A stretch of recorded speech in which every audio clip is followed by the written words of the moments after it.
এটা কিভাবে সম্ভব? এত বড় প্রজাপতি কখনো দেখিনি। এখানে দেখেন কত সুন্দর ঝর্ণা, একবারে দৃষ্টিনন্দন করে রাখে সবার চোখ। আসলে মুগ্ধ হয়ে যাবেন এগুলো দেখে। পাহাড় থেকে ঝর্ণা পড়ে ছড়িয়ে পড়তেছে ফুলের বাগানে। ছোট্ট নার্সারি করা হয়েছে এখানে। দেখেন কত সুন্দর ডিজাইন করে, খুবই ভালো লাগে।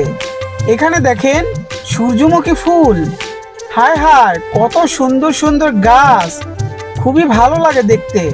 চলেন আমরা আরো কিছু দেখি।